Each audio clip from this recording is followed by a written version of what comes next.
Okay, let's unpack this. We've got quite a stack of material here covering a lot of ground that's, well, definitely on the minds of drivers right now. That's right. We're looking at articles, notes, stuff about the reality of trucker pay, the challenges with regulations, even, wow, outright fraud. Yeah. And Yeah. then there's the autonomous tech angle, Wow.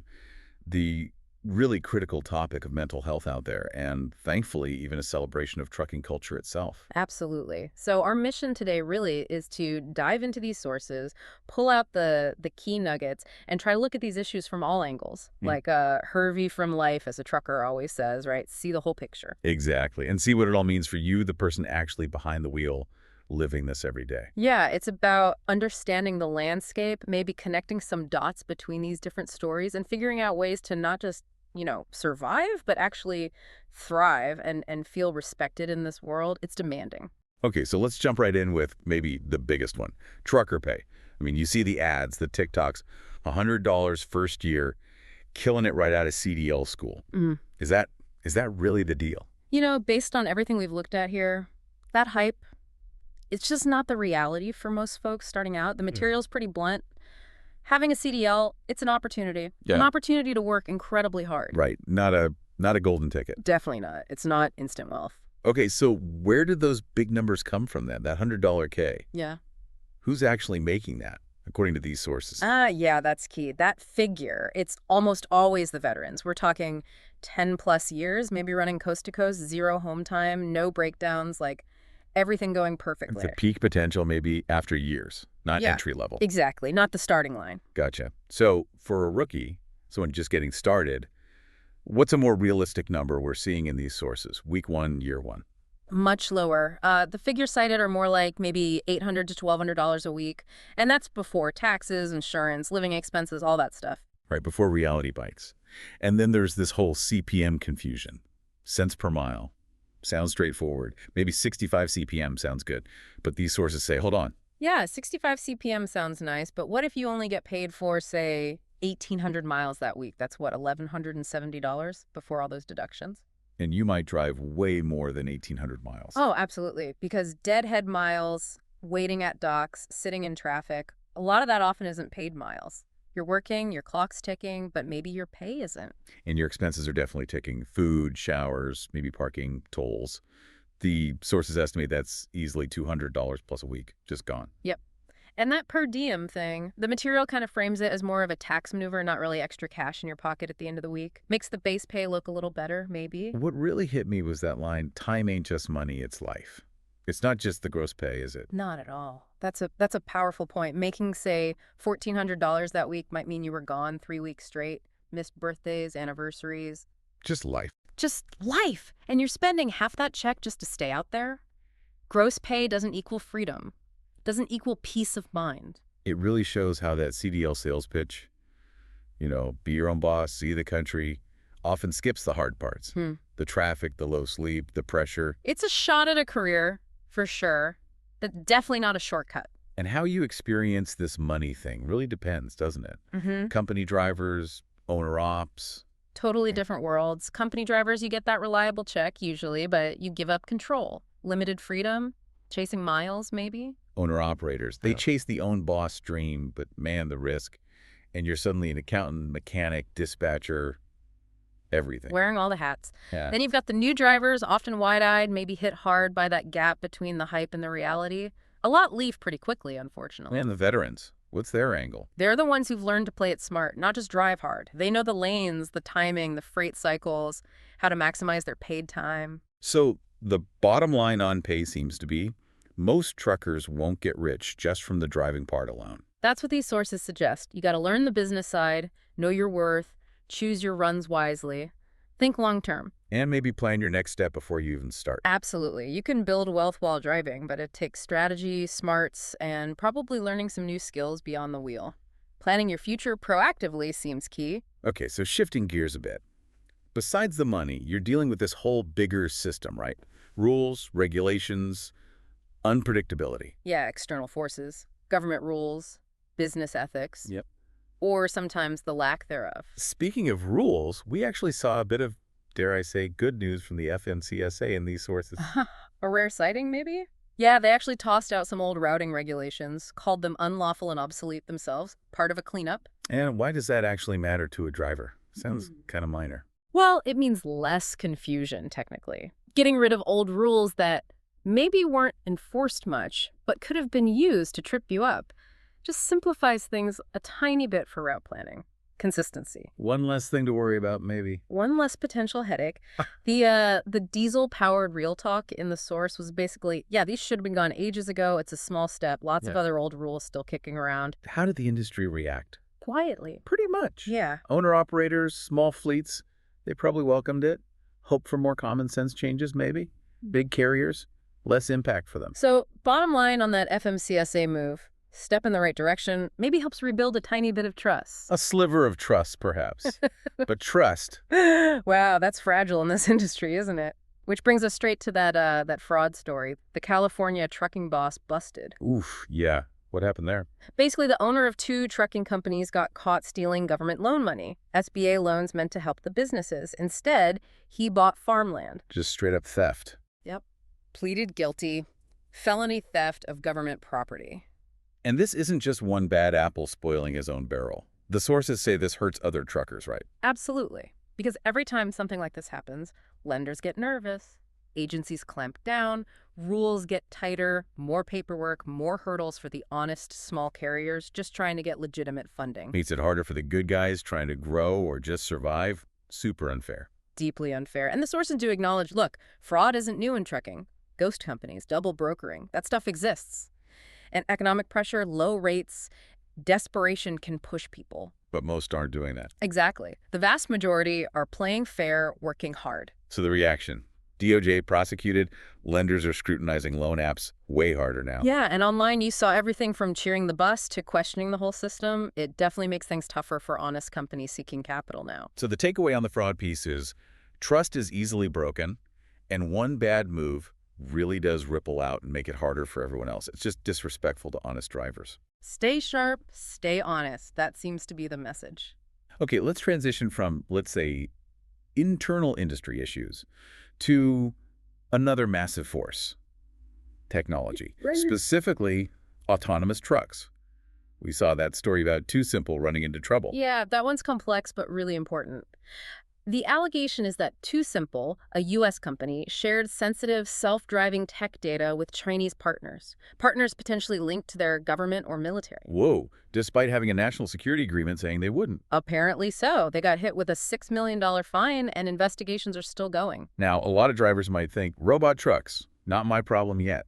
But how does this Too Simple situation hit home, according to the sources? Well, a couple of ways. First, it just makes the whole self-driving effort look shady. Trust takes a nosedive, right? Second, you can bet the government's going to tighten rules on tech access, data sharing. Could slow things down. Or push it underground, maybe. Or push it underground, yeah. And the big one, your job security. Autonomous is a threat. Delays might buy time, sure. But this case shows foreign interests are involved, security risks. It adds another layer of uncertainty. It complicates the whole picture for drivers' futures. Definitely. And the sources kind of say the quiet part out loud. Foreign interest in U.S. trucking tech isn't new. And it's not just the tech, it's the data. Strategic intel. Plus, the tech itself still isn't perfect, right? Weather, crazy drivers. Oh, yeah. The material reminds us, self-driving isn't ready for all the real-world chaos. Bad weather, road rage, unpredictable four-wheelers, it struggles. So how did folks react? Treasury got involved, truckers online. Treasury tech watchdogs, yeah. Truckers online. A lot of, see, told you so. Valid skepticism, really. Even companies thinking about automation might be pausing now. So the bottom line on Too Simple is kind of a mess. Innovation maybe got ahead of common sense and security? Seems that way. Autonomous trucking's image definitely took a hit, and it underlines that job security isn't guaranteed when you've got big tech, big money, and global politics mixing in. Buys time, maybe, but you still got to prepare for what's next. All right, let's shift focus again. From these big external forces, tech, rules, fraud, let's go internal, the human side. That brings us to mental health on the road, a really critical topic in the sources. Yeah, and it's put so starkly, the hardest part isn't always the miles or the traffic, it's the quiet, the isolation, the mental toll. The loneliest rest stop ain't a place, one source said. It's in your head. What makes it so incredibly tough specifically? What did the articles highlight? Isolation is huge, just Yeah. days without a real conversation. Then there's the chaos schedule. No routine. Eat when you can, sleep when you can. It messes with you. And feeling disconnected from home, Yeah. family. Yeah, missing birthdays, holidays, just the little moments, feeling like a ghost in your own family's life sometimes. Add sleep deprivation on top of that. It hits your mental state hard. And there's still that culture of suck it up, right? Don't show weakness. Very much so. Makes it hard to ask for help or even admit you're struggling. People bottle it up. And this hits different groups differently. Vets, rookies, women, owner-ops. Yeah, the sources break that down. Veterans might carry years of wear and tear, maybe quiet grief. Rookies get blindsided by the loneliness. Female drivers, added pressures, safety worries in a male-dominated space. Owner-ops pile financial stress onto everything else. It's heavy. Is the industry responding at all? Are there resources? Slowly. Some carriers offer programs, teletherapy maybe, but there's a trust issue. Drivers are hesitant to use them sometimes. Where there seems to be real progress is like online communities, drivers supporting drivers, talking more openly. Peer support, breaking the stigma. Exactly. And podcasts, apps, things that help you feel less alone out there. But yeah, the overall culture shift away from just grind harder is slow. The bottom line seems to be being tough is one thing, being healthy is another. You need tools, support. And it's okay to struggle. It's human. It's the wear and tear of the job. You're not weak. Help is out there. And connecting that idea, that need for well-being, and maybe feeling okay about yourself to finding respect, that brings us to something like SuperRigs 2025. Yes. The Met Gala of diesel culture. Love that description. The big show, 43rd year, Atlanta Motor Speedway, celebrating the trucks, the pride, the hard work. Why does an event like that actually matter in the grand scheme of things? Because it shines a spotlight directly on the driver. It's a moment of praise, admiration, not blame or being invisible. It raises the bar for how trucks are presented, inspires younger folks maybe, shows it can be a respected lifestyle. When drivers feel respected, maybe the whole industry gets a little better. That's the idea. And the real talk here is these are working trucks mostly. The polish, the chrome, the mods, that's pride. Personality, tells a story. Like restoring a classic car. Deep culture there, passed down traditions. Runs deep. Costs money, takes time, yeah. But it's passion, pride, sometimes marketing too. But these drivers, they're back hauling loads Monday morning. So the industry supports it, sponsors, truckers showing up. Oh yeah, big sponsors like Shell Rotel are involved, showing respect. Truckers come out and force to support each other, celebrate the lifestyle. Online, it's huge. Hashtag SuperRigs, it's positive energy. So the bottom line on SuperRigs isn't just shiny trucks, it's about dignity. Exactly. Putting a tough, often disrespected job center stage, celebrating the skill, the dedication. Every truck, every driver has a story, and those stories matter. Okay, so let's try and bring all these threads together. We've talked pay pressure, frustrating rules, the risk of fraud, uncertain tech, the mental grind. But also that incredible pride, the culture, moments of real respect, like SuperRigs. It's a complex world out there. And looking across all these sources, these different angles, there's a theme that keeps popping up, right? A call to action almost. Yeah, very strongly. Amidst all the stuff you can't control, freight rates, regulations, technology shifts, the message seems to be, take control of what you can. Your future, your time. It's about managing your time, not just for the load planner or the ELD, but for yourself. Exactly. Using that off-duty time wisely, strategically, learning new skills. Skills maybe outside of just driving. The sources actually mention this directly, don't they? Building online income streams, finding side hustles you can do from the road, even using AI tools. They do. And it's framed not just as make extra cash, but as building resilience, shielding yourself from those market swings, the economy, maybe a carrier going under. Building something that's yours, recurring income maybe, more stability. That seems to be the idea, giving yourself options, control. And it connects to that bigger picture, right? Yeah. Being able to retire when you decide, not when the industry or your body tells you have to stop. Absolutely. Planning your exit strategy, or at least your next chapter, before you hit that wall, before burnout takes over and you got no energy left to make a change. Don't wait till you're running on empty to figure out where the next fuel stop is, metaphorically speaking. Well put.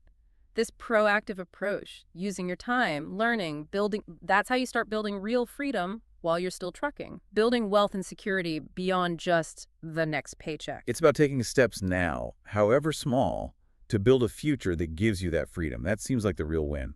So, wrapping this all up, what's the big picture from this deep dive? Well, we've definitely seen the challenges. They're real. The Ugh. pay myths, the regulations, the fraud risk, the tech disruption, the mental toll. It's a lot. A whole lot. But we've also seen the other side, the pride, the culture, the moments of respect, the dignity in the work itself. And the strongest takeaway, weaving through all these sources, seems to be, look, a lot is out of your hands. Yeah. But your own future, Mm. how you prepare, how you take care of yourself, that's where your power lies. Yeah. Navigating this industry successfully means seeing all these angles, like Kirby says. Staying sharp, staying honest, minding your mental health, and actively, consciously investing your time and energy into building your stability, your freedom, regardless of the external chaos. So here's maybe a final thought to chew on. If the industry can pull together to celebrate the shine on a chrome bumper at SuperRigs, or if regulators can finally ditch one outdated rule, what's one small, concrete step you can take right now, maybe in your next 34-hour reset, using that off-duty time to start building that future you deserve?